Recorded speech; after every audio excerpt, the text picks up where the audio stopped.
때로 이제 주님은 그 비종교적 경로를 통해서 우리에게 은혜를 알게 하시는 경우가 참 많은 것 같습니다. 특히 이제 문학 작품 같은 경우가 이제 그런 게 많죠. 그 도스토옙스키의 작품들은 대부분 그런 그 통로 역할을 하죠. 특히 이제 은혜에 대해서 저로 하여금 이제 폭포수 같은 감화를 받게 만들었던 것은 그 레미제라블입니다. 그리고 이제 우리가 이제 지난주에도 진리로 나 자신을 보다듬기를 다뤘는데, 오늘은 이제 진리로 나를 세워주기거든요. 나에 대한 생각을 할 수 있도록 또 계기를 마련한 곡이 또 오늘 여러분 잠시 전에 들었던 그 Love Myself라고 하는 곡입니다. 이 가사인지 앞대목을 좀 보면, 어쩌면 누군가를 사랑하는 것보다 더 어려운 게 나 자신을 사랑하는 거야. 이게 사실 부정사고죠. 부정사고에 물들은 그런 내면 때문에 나 자신을 사랑하지 못합니다. 그러니까 나 자신을 사랑하지 못하니까 남도 제대로 사랑할 수가 없는 거예요.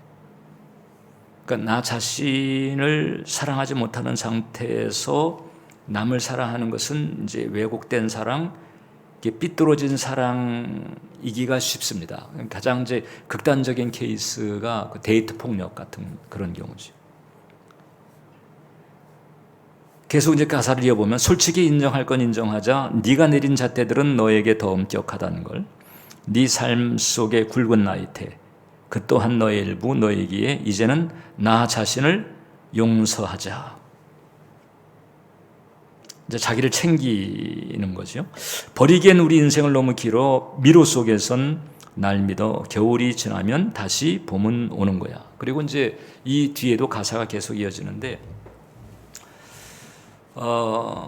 이렇듯 부정사고로 자신을 용납하지 못하는 자신의 내면을 챙기면서 이제 보다듬자, 즉 나 자신을 용서하자. 왜냐하면 겨울이 지나면 봄이 오니까.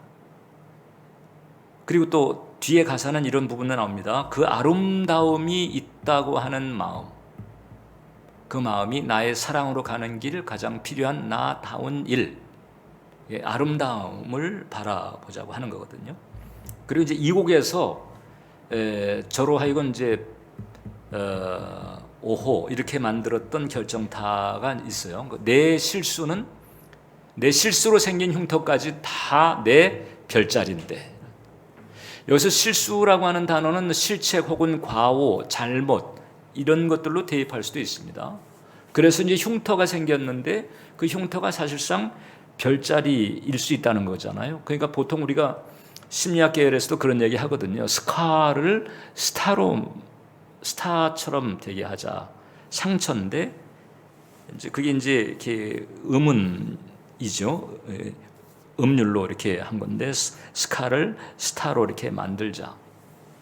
이제 이런 대목이 있는 거예요. 그러니까 어떻게 보면 이제 훌륭한 심리학자의 그 치유 처방을 이렇게 노래로 듣는 것 같은. 그래서 사실 이 방탄소년단의 노래를 통해 가지고 그 힐링 내지는 이제 카타르시스를 받는 그런 팬들이 많아지는 것이고, 그래서 그 맛을 한번 이제 보게 되면 그때서부터 소위 이제 덕질을 시작을 한다는 거잖아요. 그래서 이 방탄소년단이 입덕을 하게 되면은 탈덕하기가 쉽지 않다는 얘기들을 많이 합니다.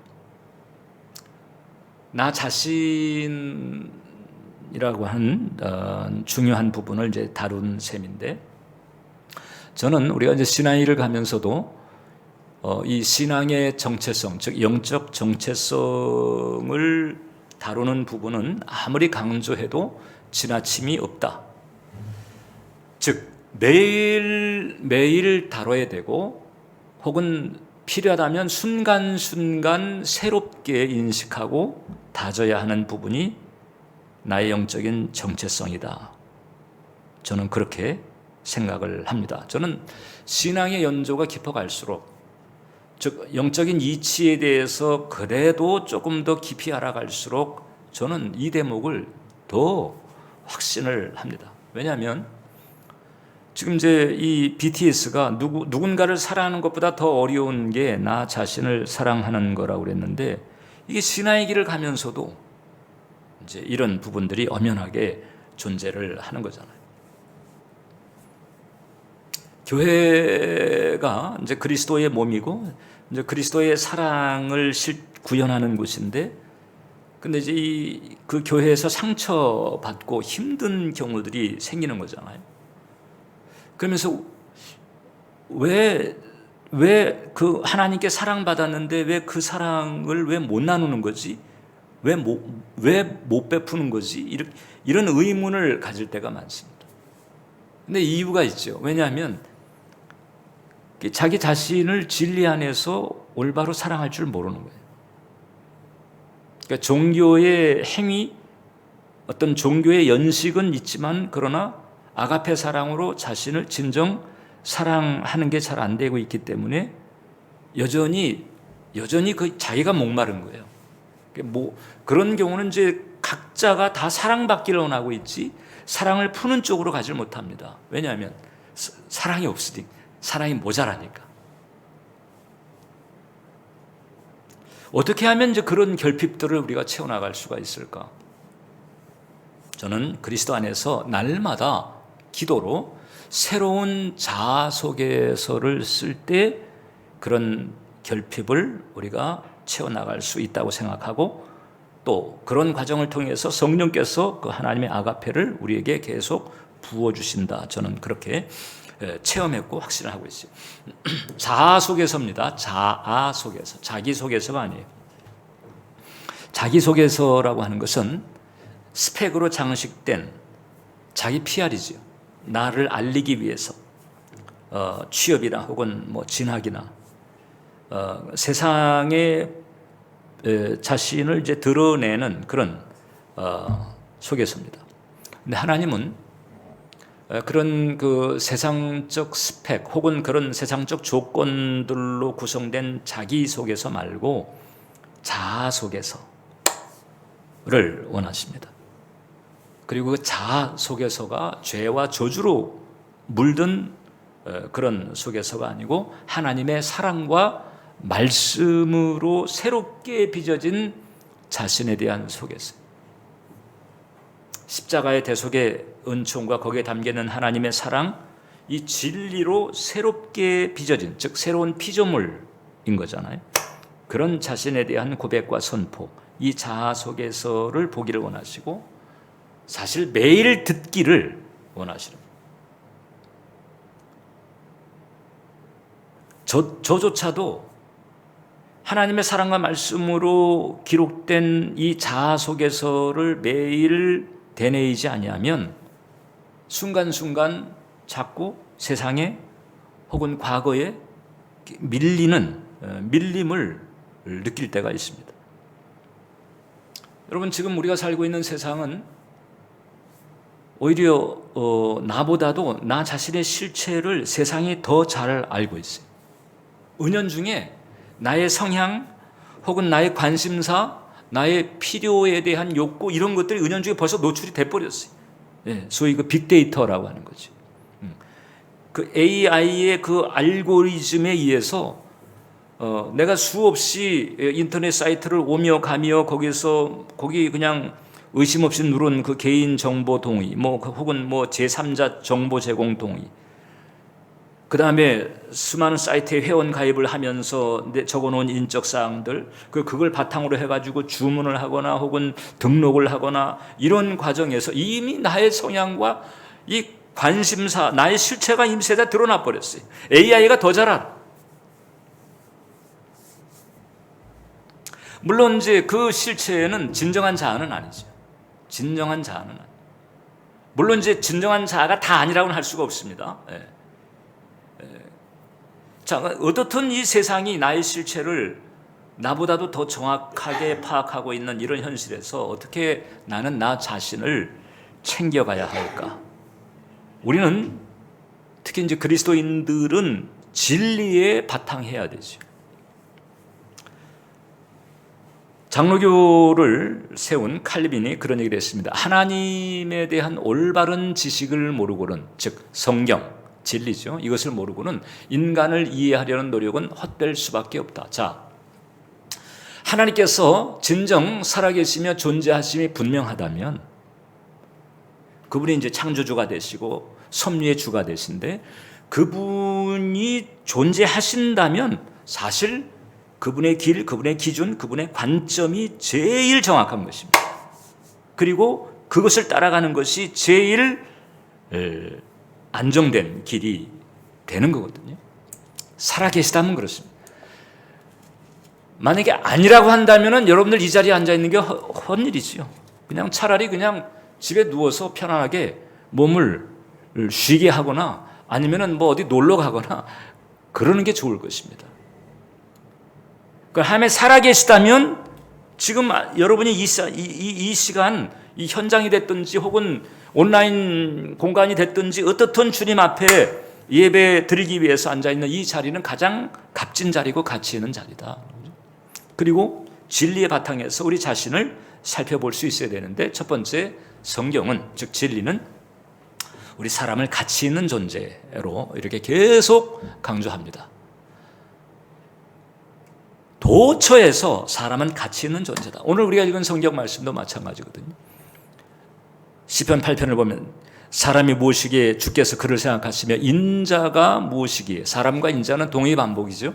주께서 그를 돌보시나이까, 그를, 즉 사람을 하나님보다 조금 못하게 하시고 영화와 존귀로 관을 씌우셨나이다. 지금 여러분들이 이래서 지금 나한테 영화와 존귀가 씌워졌다고 이렇게 의문을 가질 수 있지만, 진리는 이 인간이라고 하는 존재 자체가 지금 이 땅의 현실만이 아니고 특히 영혼의 차원을 감안한다면 엄청나게 가치 있고 하나님에게 존귀한 대상이라고 하는 사실을 우리에게 증거해 주고 있는 거예요. 스탠턴 존스라고 하는 분은 그래서 딱 단적으로 그런 얘기했습니다. 하나님은 쓰레기를 만들지 않으셨다. 나는 쓸데없는 존재야. 내가 뭐 할 수 있는 게 뭐가 있겠어. 그래 봤자 뭐 이런 생각들을 가질 수 있잖아요. 아니라는 거예요. 성경은 아니라는 거예요. 사람은 지금 어떤 상태에 있든지 간에 쓰레기가 아니라고 하는 거죠. 값어치 있게 지어졌다는 거죠. 이렇게 값어치 있게 지어졌다라고 하는 것을 증거하는 분명한 증거가 바로 십자가입니다. 하나님께서 그 성자 하나님이 오신 거잖아요. 인간의 몸을 입고 이 땅에 오셔가지고 십자가에 달리신 거잖아요. 하나님이 출동하신 거예요. 죄를 짓고 타락한 상태에 있음에도 불구하고 하나님이 출동하셔가지고 인간의 몸을 입으시고 십자가에 달리시기까지 우리를 건지려고 이렇게 하시는 거잖아요. 가치가 없다면 그러시겠냐고. 그냥 내버려 놔두지요. 그런데 그 가치에 대한 인정은 언제서부터냐? 창세전부터라고 하는 거예요. 에베소서 1장을 보면 그 창세전에, 즉 창세전이라고 하는 것은 이 천지가 만들어지기도 전에, 천지가 만들어지기도 전이라고 하는 것은 아담이 타락하기도 전, 이런 얘기잖아요. 그 이전에 벌써 하나님께서는 그리스도 안에서 우리를 택했다. 자, 그러니까 천지 창조 이전에, 즉 선악과 사건이 생기기도 이전에, 그 이제 영혼의 영역의 특성이잖아요. 우리 이 3차원의 공간에서나 과거, 현재, 미래를 따지지 영혼의 영역에서는 벌써 창조 이전, 만세 전서부터 우리를 택하셨는데 그리스도 안에서, 즉 그리스도라고 하는 단어 자체는 십자가의 구속을 전제로 하는 것이거든요. 그런 섭리 가운데에서 우리를 택하신 거예요. 이런 하나님의 예정하심 가운데에 어느 시점에 천지가 창조되고 그 다음에 인간이 창조가 되고 그 다음에 에덴에 살게 하시고 이런 스토리가 벌어지게 된 거거든요. 그러니까 이미 우리를 창조하시기 전서부터 이 사람에 대해서 하나님이 어떻게 하실까에 대해서 이미 모든 것을 각오하시고 감수하시고 그리고 인간을 지으신 거죠. 그리고는 십자가의 그 대속의 은총을 통해서 영원토록 당신과 더불어 사랑을 주고받는 사랑의 파트너로서 함께 하시고자 작정하신 거거든요. 대단히 중요한 존재다. 우리는 여러분 한 분 한 분이 하나님에게 그렇게 존귀한 존재. 하나님은 여러분들을 자녀로 생각하시고 여러분들을 참 사랑하신다. 그리고 이제 그 사랑에 힘입어서 이제 참 자아를 회복하게 원하신다. 그러니까 하나님의 사랑에 힘입은 그런 자아가 될 때까지 그 이전은 거짓된 자아라고 하는 것이잖아요. 죄와 저주로 물든 자. 거기에서 이제 참 자아를 회복하기를 원하신다. 중요한 것은 여러분들은 하나님께 사랑받는 존재이고 존귀한 아주 가치 있는 존재다. 자, 그러면 이 사람을 향해서 두 번째, 하나님은 도대체 뭘 기대하시는 걸까? 이 웨스터민스터 문답이라고 하는 즉 개신교 신앙을 잘 정리해 놓은 신조가 있어요. 사실상 오늘날 이 개신교는 모두가 다 이 웨스터민스터의 그 문답의 내용에 터잡고 신앙과 또 신학의 길을 가고 있다 이렇게 말할 수 있는데 거기 제일 이제 첫 번째 조항 제1조가 바로 뭔가 하니 사람의 제일 되는 목적이 무엇인가? 즉 하나님이 사람에게 가장 기대하는 바가 무엇인가? 그 얘기죠. 그것이 바로 하나님을 영화롭게 하는 것과 영원토록 그를 즐거워하는 것이다. 이 대목만 딱 놓고 보자면 이제 이 부정적인 그 심리를 가지고 있는 경우 뭔가 좀 반발하는 마음이 생길 수 있습니다. 아니, 하나님은 너무 일방적 아니에요. 당신의 영광만 생각하고 당신의 즐거움만 생각하시나? 꼭 당신만 쳐다보고 그냥 당신에게만 초점을 맞추고 이러시는 건가? 뭐 이런 이제 생각을 할 수 있거든요. 근데 이 부분은 이것은 이런 상태 자체가 인간에게 가장 행복, 안녕, 평안이 충만한 상태라고 하는 것을 전제로 하고 있어요. 그러니까 이 피조물이 가장 안정된 상태에 있을 때가 언젠고 하니 하나님을 영화롭게 하는 상태다. 하나님을 영화롭게 한다라고 하는 것은요. 하나님은 우리가 영화롭게 하지 않아도 그분은 영광스러운 분이거든요. 근데 이제 우리가 하나님을 영화롭게 하는 그 흐름에 동참할 때 우리는 비로소 불안정 혹은 두려움, 공포, 불안 이런 불안정 상태로부터 안정된 상태에 들어가게 되는 거예요. 그러니까 하나님 당신이 영화롭게 하는 데에 갈증을 일으키고 목말라가지고 애달복달 하시는 분이 아닙니다. 그분은 우리가 어떠함에 상관없이 영화로우신 분인데 우리로 하여금 하나님을 영화롭게 하는 그 자리에 즉 하나님의 존재를 깨닫고 하나님을 예배하고 하나님을 사랑하고 이런 자리에 우리를 불러주심으로 말미암아 그 안에서 가장 안정되고 행복한 상태를 누리게끔 하려고 하시는 것이다. 자, 그런데 이렇게 우리가 이제 하나님을 영화롭게 한다고 할 때 우리가 어떤 방식으로 하나님을 영화롭게 할 것인가? 이 대목을 또 우리가 잘 분별할 수 있어야 됩니다. 보통 우리는 이렇게 생각을 합니다. 내가 하나님을 영화롭게 해야 돼. 내가 선한 일을 해가지고 또 하나님께 영광을 드리고 내가 열심히 예배를 드리거나 열심히 기도해가지고 하나님을 영화롭게 하거나 내가 무엇인가를 해서 하나님을 영화롭게 해야 돼라고 이렇게 생각을 하거든요. 일단 틀리다고는 말할 수가 없습니다. 그러나 충분치가 않습니다. 왜냐하면 하나님은 이제 영화로움을 받는 것도 귀하게 생각하시지만 그러나 어떤 방식으로 우리가 하나님을 영화롭게 하는가에 대해서도 대단히 관심이 많으시다. 왜냐하면 까딱 잘못하게 되면 거기 또 내가라고 들어가요. 내가 들어가요. 내가 하나님을 위해서, 내가 하나님의 영광을 위해서, 내가 하나님의 뜻의 성취를 위해서. 누가? 내가. 그 내가가 부작용을 일으킨 그룹이 바로 바리새인들이거든. 어떻게 하길 원하시는가? 그 제30조에 답이 나오는데 거기 보면 자 밑에 보면 성령께서 그리스도의 사신 구속을 우리에게 적용하시는 것은 우리 안에 믿음을 일으키시고 또 효력 있는 부르심으로써 우리를 그리스도와 연합하게 하시는 것.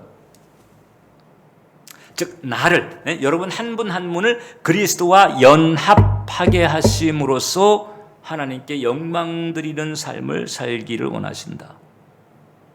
이 얘기는 무슨 얘기인고 하니, 내가 그리스도, 즉 주님과 연합한 상태에서만이 의미 있고 온전하게 하나님께 영광 드리는 일이 가능하다.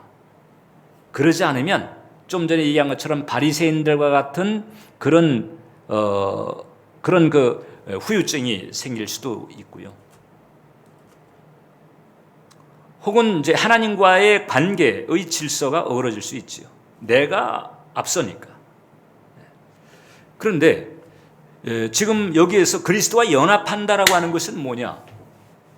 내가 예수님과 함께 사는 것인데, 십자가에 예수님께서 못 박히실 때 나의 옛사람이 거기에 못 박혀서 나의 옛사람이 죽고 이제 새로운 피조물이 되는 것이거든요. 그 새로운 피조물이 된다라고 하는 것은 아까 제가 표현했던 참 자아가 되는 것인데, 그 참 자아라고 하는 것은요, 나만도 아니고 주님만도 아니고 주님과 내가 화학적으로 물리적인 연합이 아니고 화학적인 연합인 거예요. 화학적인 연합이 돼가지고, 그래서 주님과 연합한 나, 이게 바로 새로운 피조물이에요. 이게 성경이 말하는 새로운 피조물인 거예요. 자, 그러니까 이것은 이 교회를 출석하는 것을 포함하지만 교회를 출석하는 변화를 가지게 된 것만으로는 설명할 수가 없어요. 주님과 연합한 새로운 피조물이 된다라고 하는 것은 교회를 다니면서 교회 활동을 하고 그 다음에 어떤 봉사를 하고 이런 것을 포함하지만은, 그러나 교회 활동이나 봉사를 한다고 해서 그것이 주님과 연합했다고 보장할 수가 없습니다.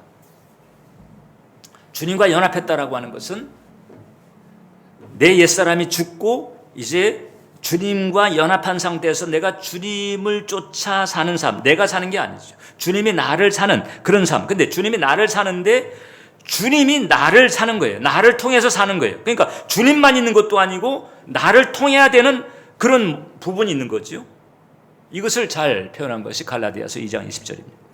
내가 그리스도와 함께 십자가에 못 박혔나니, 그래서 이때 옛사람은 죽고 이제는 내가 사는 것이 아니에요. 그 이전에 나는 없어요. 그 이전에 나는 십자가에 못 박혀 죽었어요. 그러면 이제 그 뒤에 나는 누구냐? 그리스도와 함께 연합한 나예요. 내가 사는 것이 아니고 내 안에 그리스도께서 사시는데, 그리스도만 사는 게 아니잖아요. 나도 있잖아요. 그래서 내 안에 그리스도께서 사시는 것인데, 그 그리스도와 연합한 나, 이것이 바로 성경이 말하는 새로운 피조물입니다. 이게 바로 우리가 끊임없이 이제 넓혀 나가야 될 참 자아인 거예요. 내가 육체 가운데 사는 것은 나를 사랑하사 나를 위하여 자기 자신을 버리신 하나님의 아들을 믿는 믿음 안에서 주님과 연합한 상태로 가는 것, 이것이 바로 이게 기독교에서 말하는 새로운 피조물인 것이고, 이것을 우리가 참 자아라고 하는 것이다. 그러니까 이 상태에서 하나님을 영화롭게 하는 거지. 그래야 거의 부작용 없이, 후유증 없이 올바로 하나님을 영화롭게 하면서, 그런 과정에서 나는 가장 안정된 상태에서 평안과 승리와 축복을 누리는 삶을 살아갈 수가 있게 되는 거예요.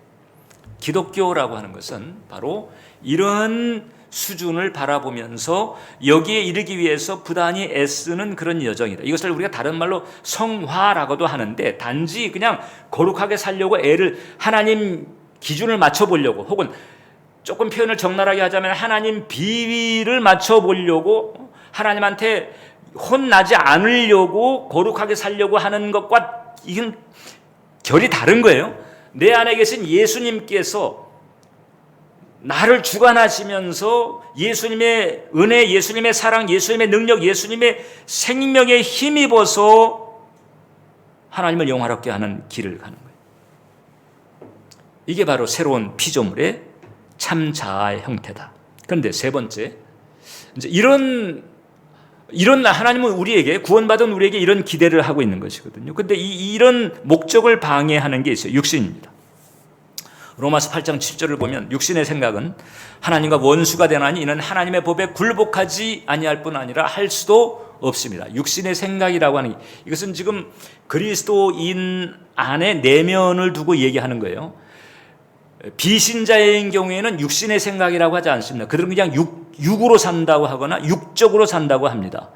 그러나 신자의 경우라 할지라도 성령 충만하지 않으면 이제 육신적인 수준에 있는 것인데, 이 육신의 생각이 앞서게 되면 하나님의 법에 굴복하려고 하지 않을 뿐만 아니라 할 수도 없다는 거예요. 할 수도 없다. 아까 그 방탄소년단이 이 누구를 사랑하는 것보다 더 어려운 게 나 자신을 사랑하는 것이다. 그러니까 사실 둘 다 어려운 거잖아요. 나 자신도 사랑하지 못하고 다른 사람도 올바로 사랑하지 못하는 이런 게 왜 그렇게 하고 싶은데 그게 왜 안 될까? 이게 바로 육신이라고 하는 거예요. 미국에 이제 그 풀러 신학대학원이라고 있어요. 그 파사디나 LA 쪽에. 거기에 이제 그 이학준 교수라고 하는 분이 한국과 이제 미국 교회를 분석하면서 특히 이제 우리 한국 교회의 문제, 가장 치명적인 문제가 다음 세대가 비어 있다고 하는 거거든요. 다음 세대가 공동화되고 있다. 즉 고등학교 때까지 교회를 나간 학생들, 고등부까지 교회를 나간 학생들 중에 4분의 3이 대학교를 가면은 교회를 안 나간다는 거죠. 미국 교회도 유사한데, 미국 교회도 미국의 대형 교회들이 그 아이들, 그러니까 이제 이 초중고죠. 그 아이들의 이게 적극적으로 대놓고는 하지 않거나 하곤 못하지만은 그러나 그네들의 내면에 울리고 있는 그 깊은 질문, 어떤 인생 본연에 대해, 삶의 본연에 대한, 인간 존재에 대한, 목적을 어떻게 잡아야 되는가에 대한 이런 그 깊은 질문에 대한 이 진리의 답을 제대로 해주질 못했기 때문에, 그래서 그냥 아이들을 재미 위주, 흥미 위주로 붙잡아 두려다가 실패했다는 거죠. 그러니까 이게 참 우리로서는 이제 안타까운, 이게 우리 한국 교회도 마찬가지라는 건데, 왜냐면 비슷한 현상이 있으니까. 그게 무슨 얘기하니, 그냥 그게 작년 예배가 됐든 주일학교 예배가 됐든 혹은 또 훈련이 됐든 뭐 제자 훈련이 됐든 뭐 공과가 됐든 어떻든 하나님 말씀 가지고 가르치려고 힘쓰고 애를 썼음에도 불구하고 결국은 지금 다음 세대가 공동화되는 이런 이제 어려운 상황에 이제 가 있다는 거잖아요. 왜 그럴까? 왜 말씀은 전하고 있는데 어떻든 다양한 방식을 통해서 말씀을 심으려고 그렇게 애를 쓰고 있는데 왜 그럴까? 그래서 전체적으로 그 이 신앙의 그 내용, 신앙의 수준이 지금 이렇게 돼 있다는 거예요. 그 세 가지, 그분은 이제 세 가지 소위 육적 내지는 육신적 신앙이 문제라고 하는 거예요. 여기서 육적이라고 할 때는 예를 들어서 이제 교회를 다니지만 중생을 체험하지 못한 경우가 있을 수 있거든요. 육신적이라고 할 때는 중생은 체험했지만 이제 성령 충만하지 못한 그런 수준을 볼 수 있는데, 이런 형태의 신앙이 세 가지 패턴으로 나온다는 것이고, 이 세 가지 패턴을 넘지 못하기 때문에 결국 교회가 힘을 잃고 있다. 말씀의 힘, 복음의 힘을 잃어버리고 있다. 첫 번째가 뭔가 하니 모럴리스틱 신앙입니다. 이건 착하면 되지 뭐, 남에게 해 안 끼치고 살면 되는 거 아니야? 뭐 교회가 뭐 교회에서 뭐 그 정도 하면 되지 뭐, 교회 다니면서. 이런 것. 두 번째는 테라피틱 신앙입니다. 이것은 이게 이제 어떻게 하면 내가 좀 평안이나 행복을, 이렇게 험하고 거칠고 상처가 많은 이 삶에서 어떻게 좀 평안, 행복, 위로 이런 걸 좀 받을 수 있을까? 요선에서 이제 그치는 거지. 그러니까 요선에서 이 교회가 제공하는 신앙의 레벨이 요선에서 그치게 되면요, 사실상 상담소라든지 심리센터와 다를 바가 없어요. 오히려 적극적으로 사람의 마음을 전문적으로 만져주는 상담소나 심리센터가 이런 면에서는 교회보다 더 나을 수 있는 거거든요. 그 다음에 세 번째가 데이스틱 신앙인데, 이것은 이게 데이즘이라고 하는 이신론에서 온 건데, 즉 그냥 평소에는 그냥 내 생각대로 내 마음대로 내 기준대로 하다가 위기 상황에서만 그 다음에 하나님 앞에 SOS를 치는 거예요. 이게 지금 이제 이게 미국이든 한국이든 교회를 다니는 기성세대가 신앙을 이제 이런 레벨로 하고 있고 이런 내용을 가지고 나누고 있기 때문에 결국은 예수님과 연합하는 수준하고는 거리가 멀다는 거예요. 그러니까 지금 이 세 가지 이런 영성 가지고는 죄와 저주의 쩔은 육신 세상을 이겨낼 수가 없다. 그리고 지금 그 대가를 치르고 있다는 걸로 보는 거거든요. 그럼 도대체 뭐가 필요한가? 뭐가 필요하지? 그러니까 지금 예수님과 주님과 연합, 그리스도와 연합하는 거죠. 그리스도와 연합하는 거. 내가 뭘 조금 얻고, 내가 조금 이렇게 좀 도덕적으로 변하고, 그 다음에 내가 급할 때 그때 신이시여 이렇게 찾는 이런 게 아니고, 진짜 주님과 연합하는 이런 레벨에 가게 해야 된다라고 하는 거거든요. 그러려면 내 정체성이 이제 내 기준 내 마음대로 했던 것이 아니고 주님과 함께 주님의 이끄심을 받는 이런 정체성으로, 즉 그게 제가 계속 말씀드려요. 그게 바로 새로운, 성경이 말하는 새로운 피조물이고, 새로운 피조물로서 가지는 자아의 상태, 그것을 우리가 참자라고 한다는 거잖아요. 그 상태에 가야 되는 거죠. 그래서 하나님 말씀의 바탕에서 우리의 영적인 정체성이 확실하게 가장 안정되게 되는 상태는 뭔가 하니, 내가 주님과 사이에서 연합해서 그분이 나를 사는 이런 은혜의 길을 걸어가는 것, 이것이 바로 우리가 계속 추구하고 갈망하고 바라봐야 되는, 그리고 이루려고 힘써야 되는 영성의 상태다. 자, 조금 전에 제가 말씀드린 이런 수준 가지고는 안 됩니다, 여러분. 뭔가 조금 도덕적으로 살게 하고, 혹은 또 상처받았을 때 위로 얻고, 그냥 평안을 좀 행복감을 가지게 만들거나, 혹은 또 급할 때 그냥 119 전화 돌리듯이 이렇게 하는 이런 수준 가지고는 나 자신도 이 세상이나 육신을 이길 수가 없고, 그 다음에 이웃도 다른 사람에게도 그런 파워를 줄 수가 없다. 왜냐하면 여기서는 예수님과 연합한 상태가 아니거든요. 그러니까 예수님과 연합한 상태가 되어야 그때 그 예수님의 파워, 예수님의 그 은혜, 예수님의 생명, 예수님의 사랑이 그때 이제 흘러나오게 되는 거죠. 그래서 가장 베스트가 뭔고 하니, 네 번째, 관계의 영성입니다. 관계의 영성. 무슨 관계냐? 주님과 나와의 관계, 그리스도와 나와의 관계. 자, 이 점을 여러분들 잊지 마세요. 우리 그리스도인은 행위를 안 할 수 없죠. 교회를 다니고 예배를 드리고 봉사를 하고 또 주님을 섬기며 혹은 선한 일을 한다든지 이런 행위가 없을 수는 없잖아요. 이건 당연히 내용이 있으면, 내면이 있으면은 행위도 그렇게 연결될 수밖에 없습니다. 그래서 행위가 있게 되겠지만, 그러나 그 행위보다도 주님과의 관계를 추구해야 되는 사람이다. 주님과의 관계, 즉 연합의 은총을 추구해야 되는 사람, 주님과 하나됨, 그리스도와 하나됨, 이게 새로운 피조물의 자아 상태거든.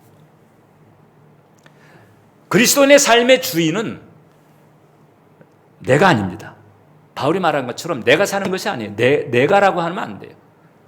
근데 그게 나만도 아니고, 내가 아니지만 그렇다고 그리스도만도 아닌 거예요. 왜냐하면 그리스도도 내가 아니면 이 세상에는 뭘 얻지 못하시거든요. 그러니까 나와 함께 하시는 건데, 그 나와 함께함이라고 하는 것이 각자 그냥 평행선 그리스도 가면서 필요할 때만 매치하고, 필요하지 않을 때는 또 각자 원하는 대로 가는 그런 게 아니고, 함께하는, 영적으로 함께하는, 정서적으로 함께하는 이런 상태. 즉 바울이 말하는 것처럼 내가 사는 것이 아니고 내 안에 그리스도께서 사시는 것이다.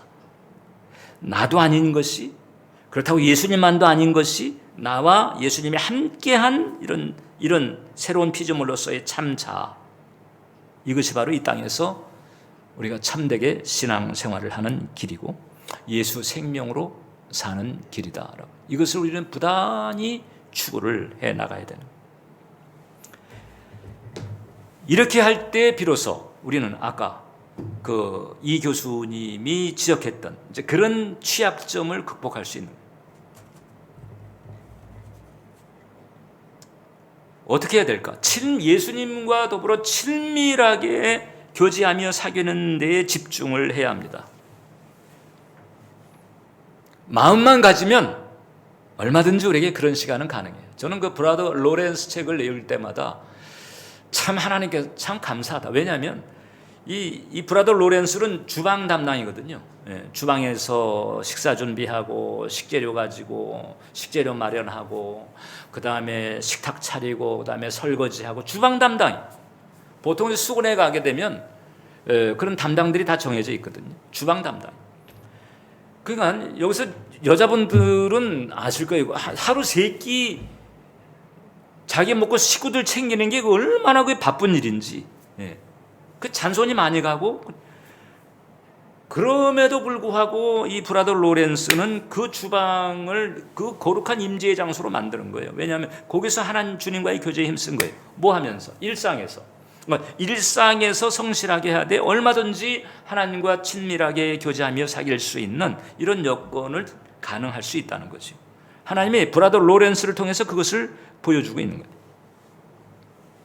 유진 피터슨 목사님이 그런 얘기했습니다.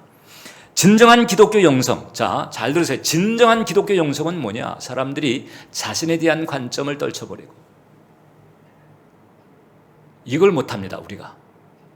왜? 육신이 세서.